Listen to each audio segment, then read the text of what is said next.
Un simple refus, un geste ordinaire, et pourtant, tout bascule. Le 1er décembre 1955, dans un bus de Montgomery, Rosa Parks reste assise. Ce n'est pas la première à défier la ségrégation, mais ce soir-là, son geste devient l'étincelle. Car derrière cette apparente spontanéité, il y a des années de lutte, des femmes comme Claudette Colvin ou Mary Louise Smith, et une communauté déjà en alerte. Rosa Parks n'est pas une héroïne isolée, elle est le déclencheur d'un engrenage collectif. Son arrestation ne tombe pas dans le vide.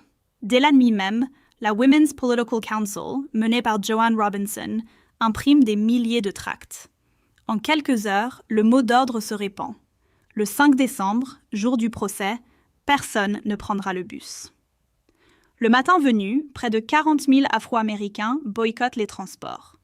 Ce n'est plus un acte individuel, c'est un raz-de-marée. La riposte s'organise. Le soir, des leaders religieux se réunissent.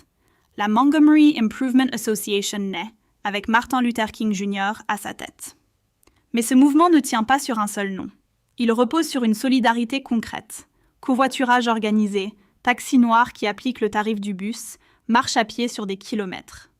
Plus de 200 voitures tournent sans relâche pour transporter la communauté. Les chauffeurs de taxi risquent arrestation et intimidation, mais la chaîne ne rompt pas. Ce boycott dure plus d'1 an. 381 jours de résistance, de fatigue, de courage partagé. Les finances du service de bus s'effondrent. L'affaire prend une ampleur nationale, puis internationale.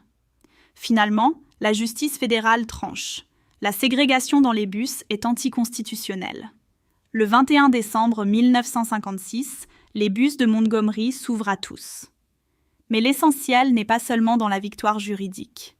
Ce moment prouve qu'un geste individuel, aussi modeste soit-il, peut déclencher un effet domino. Rosa Parks n'a pas agi seule. Son refus a été amplifié par une organisation, une stratégie, une solidarité sans faille. Ce n'est pas l'histoire d'une héroïne isolée, mais celle d'une communauté prête, structurée, capable de transformer l'indignation en action collective. Ce chapitre marque un tournant. Il montre que l'histoire avance quand le courage individuel rencontre la force du collectif. Il ouvre la voie à une ère nouvelle, celle de l'action directe, non violente, portée par des milliers de voix unies. Voilà pourquoi ce geste compte, et pourquoi il continue d'inspirer, bien au-delà de Montgomery.